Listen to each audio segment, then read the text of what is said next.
The commissioner really is, she took all of the thunder that I was thinking of in my head, especially when I tried to introduce the next person who I am so proud of. I am so proud of this woman who has truly made history here in the city of New York. Now, some of you, understand and recognize. Some don't know how big this is and why it is so important. In the history of the city of New York, when you think about all of the things that have taken place here, we've only had 2 African-American mayors and never an African-American speaker. Given the population, and we know the population of the city of New York now, people that we call minorities are actually the majority in the city of New York.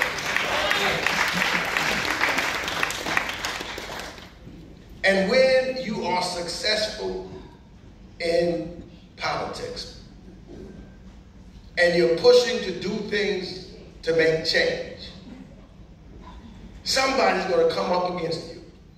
Somebody's going to try to say something against you. But it takes someone with courage, commitment, and being dynamite. Someone that has a vision on how to get things done. Have the nerves to dream and then turn those dreams into reality. And so have the ability to begin to sit down and talk to people and work with them. Folks of all different parts of society, all different incomes. And I'm not talking about just starting that when you get elected to be a person in the city council. I'm talking about long before that.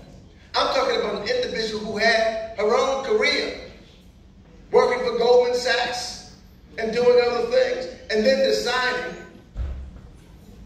that I've got to give something back, as was indicated. I've got to get involved in the community. And it wasn't about money for her, because in politics, you get elected, it's not a lot of money. It wasn't about trying to do something because she wanted to get her name in lights. It's because she wanted to work and make a difference in the community in which she lived. The community in which she raised her kids and lived with her husband, Jay. And what she did was she said, let me start, because where can you have a voice? It's on the community board. It's getting in the grassroots and sitting down on the community board, trying to focus, working, talking to people, getting people together, giving ideas on how you can improve the community. Not making any money doing it. Working hard, giving up, and sacrificing for her community. And so when she did that, the members of the community board said, who is this lady? She's really have ideas. She's really pushing forward. She's really making a difference. You know what happens then? The members of the community board got together and said, we need to make her the president of this community board. And they elected her to be the president of the community board, working and making a difference every day. We think you need to run for the city council. We think that you need to get into public office. Now, I don't know how happy Jay was with that, because I can recall bringing Jay to the side. World is small. Just tell us a quick diversion. So my wife, so she still saw Jay with Adrienne. She says, Jay, I grew up with him and grew up with him. And so I still talk. It was important there to sit Jay down and say, Jay, let me tell you what's going to happen. Let me tell you what the sacrifices that you'll have to make also. Because Adrienne now will have to be part of the people. And that means staying late at night, getting up early in the morning, not being able to do some family things because she's doing it for the community. And Jay said, I'm ready to go. Count me in. I'll be a partner in that.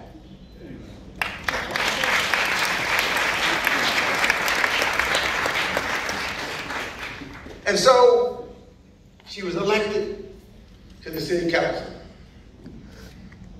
Well, city councilwoman Williams, I don't know if she was here earlier, who knows how it is in the city council. And in the city council, after being elected, she just kept working, talking to people, encouraging people, helping people get what they needed to improve their community, but delivering for her community. And when it came time to elect someone to be the speaker of the city council, there was only one person that had the ability to organize and bring folks together. Not folks just from Queens, folks from the Bronx, from Manhattan, from Staten Island, and definitely from Brooklyn.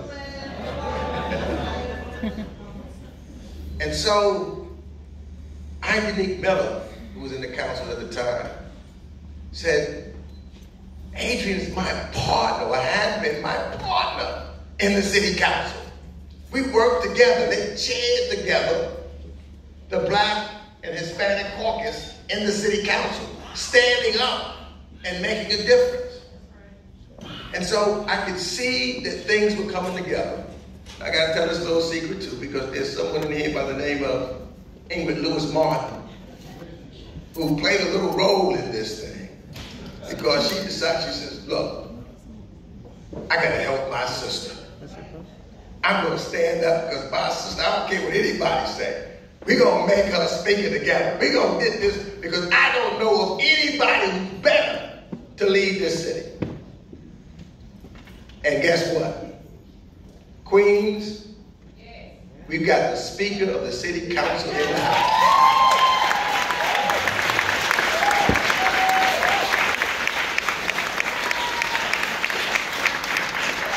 And so she's pulled together working. You know, we was with the mayor last night, and the mayor, of course, is the law firm of Adams and Adams. And this historic budget that the commissioner was talking about, working together with the largest budgetary items for culture in the history of the city of New York, it makes a difference with these two folks. I gotta tell you, they both went to Bayside High School in Queens.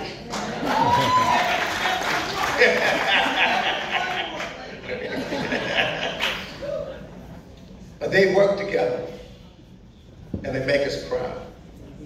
And Adrienne Adams, my sister, I can't tell you, not just for me, my wife, or the people in this room, but because you are the speaker, with what you bring to the table, your life experiences, your dedication, and your focus, and your voice, you make the city council what it has never been before. You've turned it around, and you bring to it the history, the culture, the hopes, and the dreams of the slaves. That's a big deal.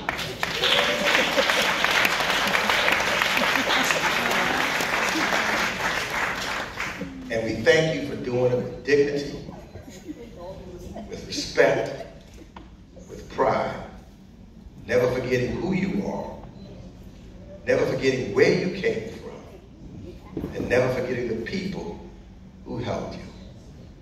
My friends, ladies and gentlemen, the Speaker of the New York City Council, the Honorable Adrienne Adams.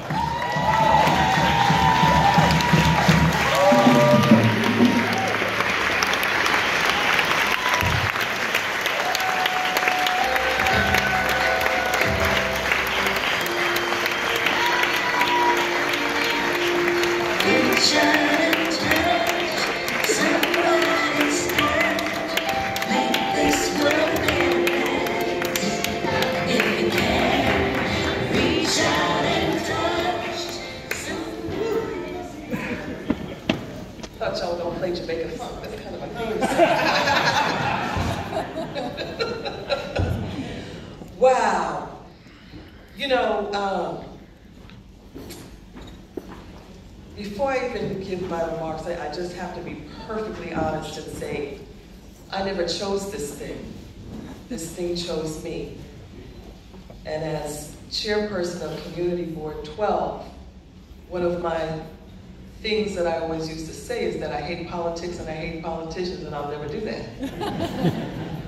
So fast forward to now, to feel this incredible moment in this incredible space, I have to, as I always give honor to God who chose this for me and knew the place that I was supposed to be, even when I did not.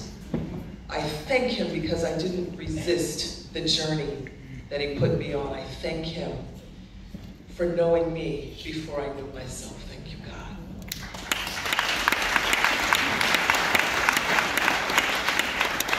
And so I say thank you to my brother, my mentor, Congressman Gregory Meeks,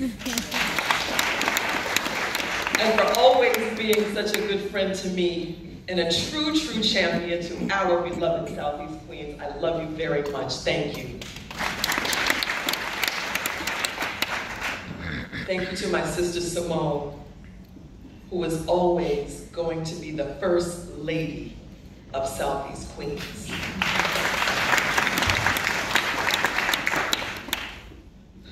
I'm so humbled to be here tonight with so many of my community leaders. I have to tell you something about my sister Lori Cumbo. You know what she didn't say was that Lori Cumbo and I actually made history together in the New York City Council in serving together as the first two Spelmanites ever to serve in the New York City Council together. That's some awesome history also. Love you, Lori. I mean, Commissioner. Oh my goodness, my brother Adrienne Miller. You taught me the meaning of partnership. When we turned the BLAC caucus around in the New York City Council and made it something that it's never been before, we brought together camaraderie. We brought together things for our community that we've never seen before. Former council member Adrienne Miller and I will place a $10 million curriculum for Black students in the New York City Department of Education that's never been done before.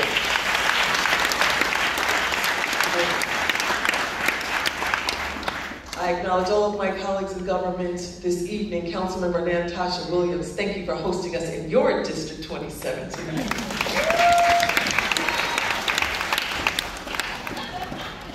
Thank you, my love. And all of our esteemed elected officials who are here this night, I greet you all. Dr. Ingrid Lewis-Martin, she is the whiz behind the curtain. And she is an amazing, amazing genius. She is the right arm to our mayor. Don't let anybody tell you that there's somebody else doing that thing. Ingrid Lewis-Martin runs City Hall, my soul. I love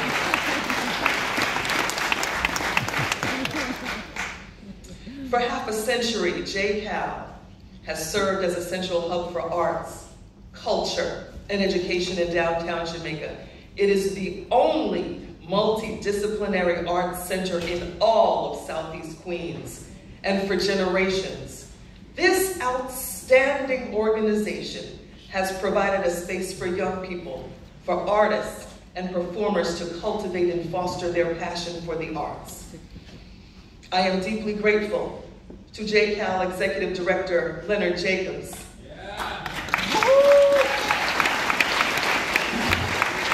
To the ever amazing Courtney French. To the entire Jcal Executive Board Chair David Thomas. Thank you for leading this historic organization. You know, Jcal provides arts and culture to this very, very thriving city. It provides artists with a platform to express themselves through creativity and ingenuity.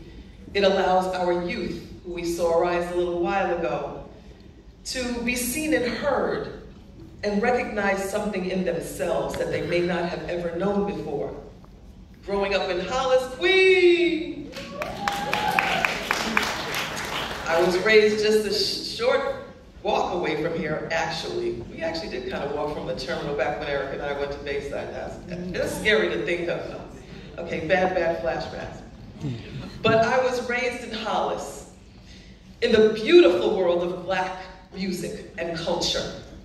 And just a few days ago at City Hall, in celebration of African American Music Appreciation Month, we honored many legendary artists and creative personalities, including the awesome Patti LaBelle, the human beatbox, Doug E. Fresh, Busta Rhymes, Fat Joe, who ain't so fat no mo, and our very own Uncle Ralph McDaniels, the epic founder of Video Music Box, and of course the Hollis native. It was so incredible to be around such talented pioneers who inspired me and millions around the world to develop a lifelong love of music. We know that New York City is the arts and culture capital of the world, and it is critical that we support our local artists and invest in our cultural institutions as we collectively recover from this pandemic. The City Council will continue to support cultural organizations like Jcal across the city, and as my sister Lori said, we are so proud to have brought the most in funding ever to our culturals. Brother Eric Adams and I can call him Brother Eric Adams and I, we occupy the same building in two separate spaces. But oh, as I said earlier to graduating students, when all God's people get together, what a time, what a time, what a time.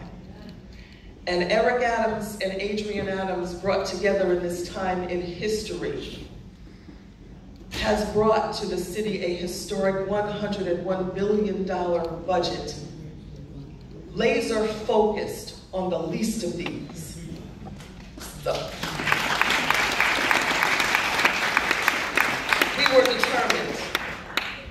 we were determined to provide resources to places that had never seen resources before and to bring us out of this pandemic better than we were when we fell into this pandemic. That is our commitment to the people of the city of New York, and I'm honored to serve with him. I also would love to congratulate my fellow honorees this evening, Michelle Starner, my wonderful sister, resourceful. And of course, the legendary poet and producer of Def Poetry Jam, Danny Simmons. Wow, honored to be in your presence. I'm also proud to share this stage with you as we celebrate Jcal's golden anniversary. Jcal, you're looking pretty good for 50. I'll let you know what it feels like when I get there. I certainly look forward to another 50 years in celebrating this amazing cultural institution, the pride and the gem of Southeast Queens culture. It is ours. It is the Jamaica Center for Arts and Learning. We celebrate you not just in Queens, but across the entire city of New York. We're looking forward to the next 50 years. We'll be here, right here in the middle of it all. And maybe by then they'll play my theme song, Jamaica Fun, that's all. All right, all right.